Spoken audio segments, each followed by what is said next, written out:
제가 이제 말년 휴가, 마지막 휴가 때 이제 휴가를 나왔는데 저희 원래 살던 집에 갔는데 없는 거예요, 우리 가족들이. 그래서 제가 이제 엄마한테 전화를 했죠. 전화를 했더니 이사 갔다는 거야. 수원에서도 좀 이제 좀 외곽 쪽에 있고 좀 이렇게 안 좋은 열악한 환경이 많은 그런 동네에 빨간 빌라에 반지하. 집에 가서 이제 아빠한테 엄마 어디 갔냐고 물어봤더니 일하러 갔대. 저희 엄마가 제가 일하는 걸 단 한 번도 태어나서 본 적이 없거든요. 엄마가 식당에서 일을 하고 계셨고.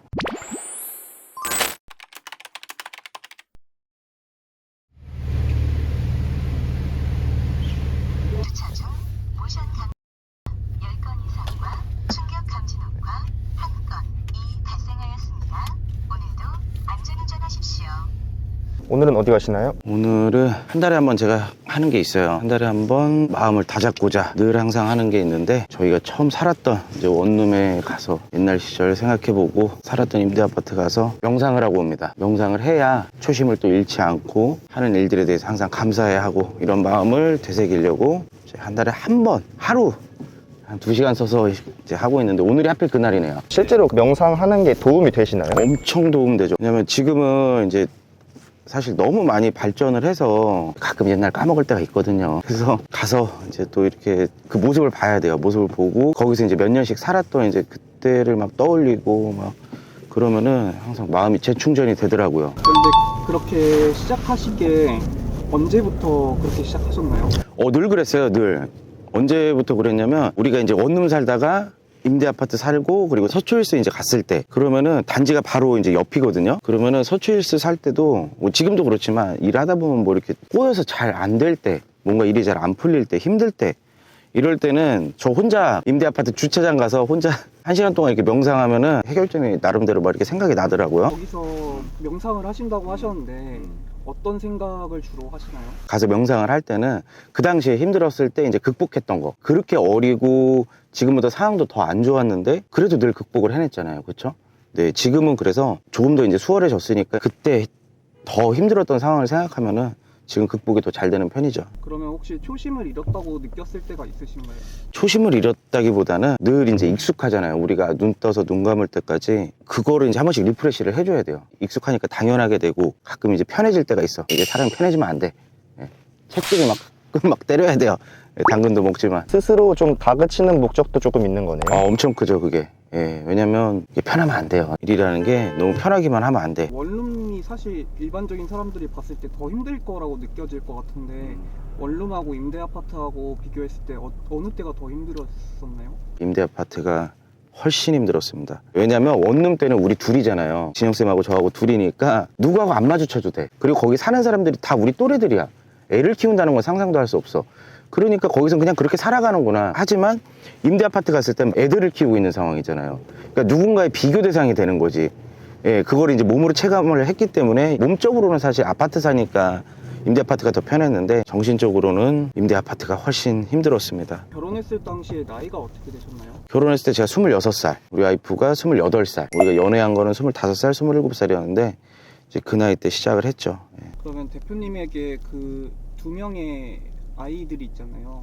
대표님에겐 어떤 의미이신가요? 우리 두 아이들은 저와 우리 진영쌤의 사랑하는 아바타 같은 존재라 그래야 되나? 저를 복제해놓은 사람들 같아요. 제 어릴 때 시절 보는 것 같고, 애들이 먹고 자고 막 이렇게 뭐 옷 입고 같이 놀고 이런 거 자체가 나랑 똑같이 생긴 애들이 있다는 게 너무 행복해요, 사실. 아이들이 나랑 똑같구나 이렇게 느꼈던 순간이 혹시 있으신가요? 일단 뭐 매 순간 일단 생긴 게 똑같아가지고 그냥 맨날 느끼기는 하는데, 행동, 말투, 이게 어쨌든 같이 이렇게 사니까 얘네들이 제 말투를 또 배워요. 그리고 엄마의 행동을 배우고, 그러니까 고기 좋아하는 거, 애들 뭐 야채 주면 안 먹거든요. 고기 먹는 거 볼 때, 삼겹살 먹을 때, 저도 어렸을 때 그랬거든요. 엄마가 야채 주면 안 먹고 그랬었는데, 크니까 이제 막 먹고 그러는데, 어릴 때는 진짜 반찬 투정도 하고 그랬는데 지금 똑같이 그래요. 엄마 죄송합니다. 네.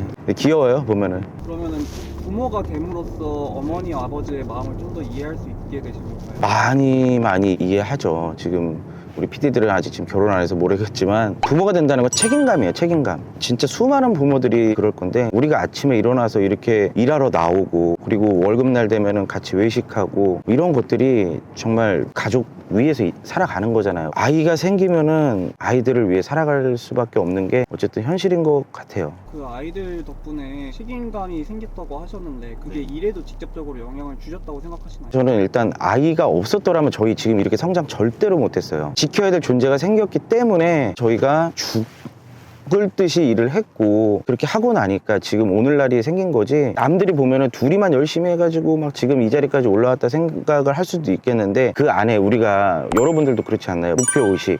내가 지금 이 일을 왜 하고 있고 돈 벌면 뭘 할 거고 이런 거에 대한 목표는 누구나 있잖아요. 예를 들어서 진짜 이번 달 내가 월급 몇 달 모아가지고 뭐 해외여행을 간다든지 뭔가를 산다든지 누구나 이런 목표를 갖고 일을 하잖아요. 저희는 이제 그게 너무 빨리 시작을 해서 내 집을 갖자 이게 이제 원동력이었거든요. 그리고 사실 애를 일찍 낳아놓고 나니까 지금 거의 다 키웠잖아요. 편해요. 저희가 일이 너무 많아서 그렇지 둘이 즐길 시간도 일만 바쁘지 않다면 충분히 있거든요. 골프도 다닐 수 있고 한데 지금 일이 너무 많이 바빠서 안 되지만 제 또래 친구들 보면 이제 애들이 막 뭐 7살, 8살 막 이래요. 걔네들은 죽었어 이제.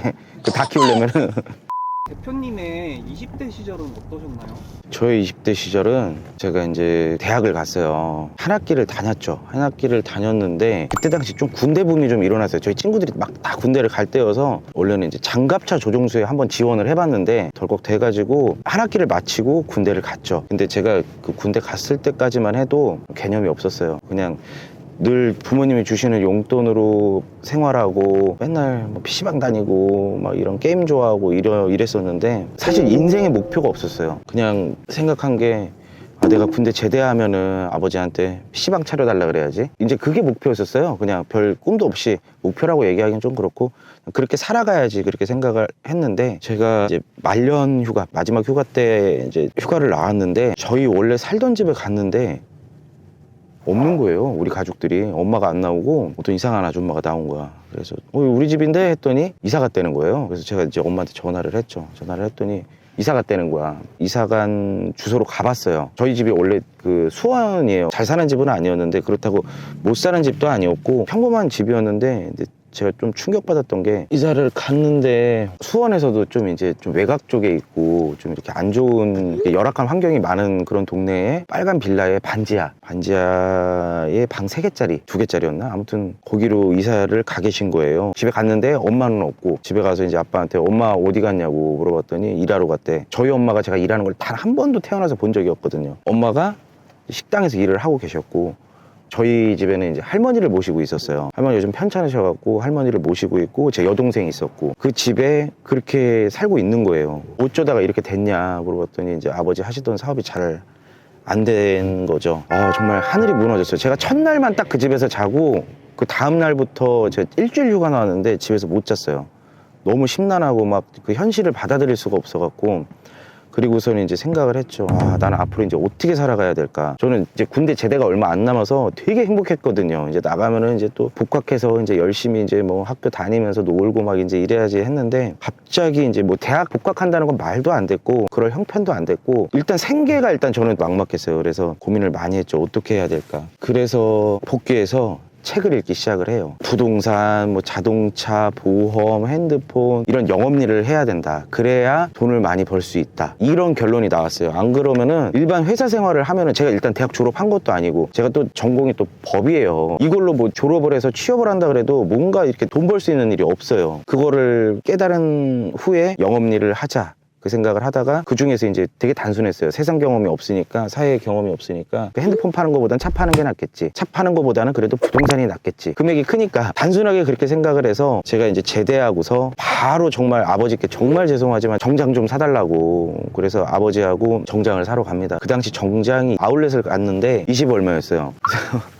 그 정장을 사야 되는데 아버지가 한참 고민을 하시는 거예요. 사고 싶은데 못 사는 거죠. 딱 보니까 눈치가 그렇더라고. 그래서 괜찮다고 이거 내 스타일 아니라고 그러고서 제가 인터넷으로 막 알아봤어요. 인터넷으로 알아봐서 10만 원짜리 정장 사고 셔츠 하나 서비스 받고 넥타이 서비스 받아갖고 그거 메고 출근을 제가 바로 합니다. 제대하고서 일주일 내내 그 정장 하나로 넥타이만 바꿔 차고 다니면서 그렇게 부동산 일을 시작을 해요. 그때 당시가 제 나이 22살이었어요. 22살. 악착같이 정말 일을 했죠. 저희 출근 시간이 9시 반이었거든요.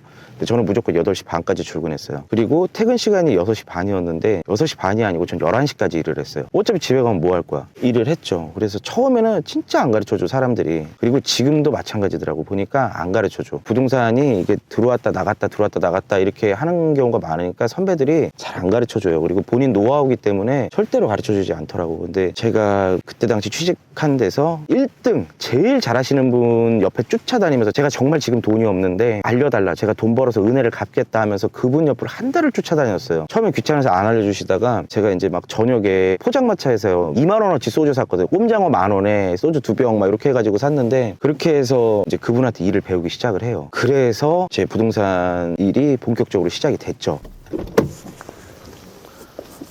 어우, 그대로네, 그대로요. 차 잘못되면은 전화 와요. 전화 와가지고 차 빼라고 막 밤에. 옛날에는 깡패들이 많이 살았어.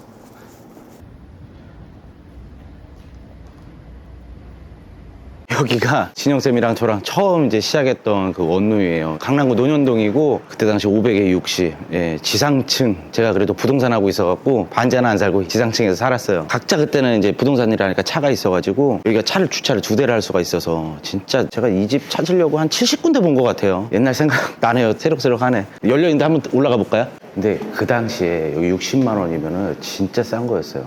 이 집입니다. 저희가 살았던. 그때 당시 옆집에 조폭 아저씨가 살았어요. 그 당시에는 일반 직장인들보다는 밤에 일하시는 분들이 주로 많았어요. 그래서 재성이 태어났을 때 막 울고 그러면 여기 막 울려가지고 저희 집 쫓아와서 막 문 두드리고, 막 윗집에서도 막 쫓아내려오고 이런 때도 있었어요. 생각해보세요. 이 안에 공간 얼마만큼 되겠어요? 한 6평, 7평 밖에 안 되는데 거기서 애 어떻게 키웁니까 진짜. 이러니까 제가 지금 초심을 다시 잡겠어요? 못 잡겠어요? 1개월마다 오는데 올 때마다 좀 새롭다고 느끼시나요? 네, 많이 새롭게 느껴져요. 왜냐면 그냥 이 공간은 늘 그대로잖아요. 근데 제 아들이 계속 크고 있잖아요. 얘가 이제 키가 180이 넘었어요. 근데 처음 얘가 여기 있을 때는 진짜 이만했었거든요. 엄청 조그매가지고. 그 아들 아침에 보고 여기 와서 이제 그 어릴 때 모습 생각하고 이러면은 진짜 새록새록하죠. 아드님이 여기 오시면 어떤 생각이 드실 거라고 생각하시나요? 제가 한 번 데리고 온 적 있어요. 거짓말 치지 말라고. 재성이는 지금 이제 기억이 이제 아파트, 그 임대 아파트 살 때부터 이제 기억이 나서 이런 원룸에서 본인이 잘한 걸 잘 몰라요. 기억을 못 하더라고요. 이제 조금씩 알아가는 것 같긴 한데 지금은 잘 모르는 것 같아요. 근데 너무 춥네요 오늘. 오늘은 추워서 더 새록새록 초심을 진짜 다 잡게 됩니다. 사람이 좀 춥고 배고프고 이래야 돼요. 진짜 오니까 정말 감회가 새롭고 지금 하는 일을 정말 감사하게 생각하면서 더 열심히 살아야겠다는 생각이 듭니다. 그때 살았을 때랑 지금 왔을 때랑 여기에 변화가 있나요? 똑같아요. 어떻게 이렇게 똑같아? 근데 제가 지금 이제 건물주가 되고 나서 와보니까 여기 자리 진짜 좋다. 코너 자리. 여기 건물주님이 훌륭하신 분이네요. 나중에 기회가 되신다면은 여기 건물을 다시 사실 의향이 있으신가요? 아니요. 전 청담동 살라고요. 청담동에 이런 땅. 네. 사보겠습니다. 오늘 새로운 목표 잡고 갑니다. 이제 우리 건물, 이제 제 건물 다시 가서 보고 리프레시 한번 하고, 그래. 나도 강남 건물주야. 그리고 저희 건물 갔다가 제가 살았던 임대 아파트도 다시 한번 가서 오늘 하루를 재충전해서 시작해보도록 하겠습니다. 전에 한 달 동안 쫓아다녔다는 그 일 잘하는 선배? 그분에게는 그럼 어떤 걸 배우셨나요? 전반적인 걸 다 배웠어요. 그 사람을 한 달 동안 쫓아다니면서 모든 거를 복사하게 해줬죠. 그리고 이제 그분이 그 당시에 결혼한 지 얼마 안 되셔가지고 왜 인생을 살아야 되고, 그러니까 제가 군대 막상 제대하고 나보니까 인생 선배님이 없는 거예요. 나는 뭔가 배우고 싶은데 배운다는 게 그 사람의 정신, 목표, 왜 일을 해야 되는지, 어떻게 일을 해야 되는지 멘토처럼 이렇게 듣고 싶었어요. 그리고 배우고 싶었고 따라하고 싶었고, 감사하게도 그분한테 모든 걸 다 배웠죠. 원래 다른 사람들 같은 경우는 잘 안 가르쳐 주신다고 하셨었는데 저희는 빌딩 진영쌤이란 유튜브를 통해서 많은 노하우들을 알려주고 계시잖아요. 그렇게 하시는 이유가 있으신가요? 있죠. 일단 지금 이거 촬영하시는 여러분들, PD님들도 본인만의 편집 기술, 본인만의 촬영 기술을 후배가 들어왔다고 알려줘요? 알려주나요? 안 알려주잖아요. 그냥 기초적인 것만 알려주는 거지. 그쵸? 무슨 일이든 다 똑같아요. 다 그렇게 알려줄 수가 없어요. 세상 살아가는 게. 근데 저희 같은 경우 이 유튜브 통해서 사람들한테 이렇게 알려주는 거 알려줘도 사실 못해요. 왜냐면 전문가라는 게 왜 존재하겠어요? 제가 만약에 아무리 말을 잘하고 사람들을 웃긴다 그래도 제가 유재석이 될 수 있습니까? 안 되죠. 그리고 여러분들도 아무리 새로운 친구가 들어와서 열심히 한다고 하더라도 여러분들 수준만큼 편집을 하고 촬영을 할 수 있겠어요? 안 되죠. 우리 일도 똑같아요. 아무리 디벨롭 하는 거를 알려드리고 뭐 임대에 관련해서 이 부동산에 관련된 걸 알려드려도 전문가가 해야 될 영역이 있고 전문가 해야 될 영역은 알지만 사람한테 일을 맡길 때는 내가 뭔지는 알고 맡겨야 될 거 아니에요. 그렇죠? 이 프로세스를 저 사람이 저렇게 잘 처리를 하고 있구나. 이거를 좀 알아야 된다고 생각을 하거든요. 근데 모르고 막 맡기면은 눈탱이 맞는 거예요. 그래서 저는 이제 그런 프로세스를 사람들한테 알려드리고 본인이 할 수 있으면 제일 좋죠. 돈도 안 들고 제일 좋은데 다 각자들 현업들이 있고 그리고 전문가한테 차라리 맡기는 게 나을 것 같다. 다 공개를 하고 알려드리고 하는 겁니다. 아, 오늘 정말 춥네요. 제 건물 앞에 왔습니다. 확실히 아까 그 원룸 보다가 좀 다시 오니까 좀 감회가 또 새롭네요. 이거 우리 최근에 누가 주차하시다가 여기를 이렇게 잘못 박으셔가지고 좀 가슴이 아픕니다. 이게 제 심장이 지금 살짝 스크래치 난 것처럼 지금 좀 애리네요. 그래도 보험 처리 해주신다고 하니까 이번 주 공사를 할 겁니다. 너무 멋지지 않나요? 네. 참 예술입니다. 제가 제 건물 이렇게 해놓고 뭐 KS21 저희 뭐 김진영 서현옥의 21년도에 한 건물이다 이런 것도 해놔서 좋은데 사실 제가 이거를 이제 현판을 여기다 갖다 붙이고 진짜 너무너무 자랑스러운 거예요. 강남 한복판 중심에 내 땅을 가지고 있고 이렇게 건물을 올렸는데 여기에 이런 거 하나 남기고 싶었어요. 사실 우리 옛날에 게임 같은 거 하면 이렇게 아이디에 옆에 이렇게 뭐 마크 있고 이런 거 있잖아요. 제가 그런 거 되게 좋아하거든요. 그러니까 저희 건물이 어떻게 보면 마크 같은 그런 거죠. 남들이 보면 뭐 웃을지 모르겠는데 저는 너무 뿌듯하고 행복합니다. 네.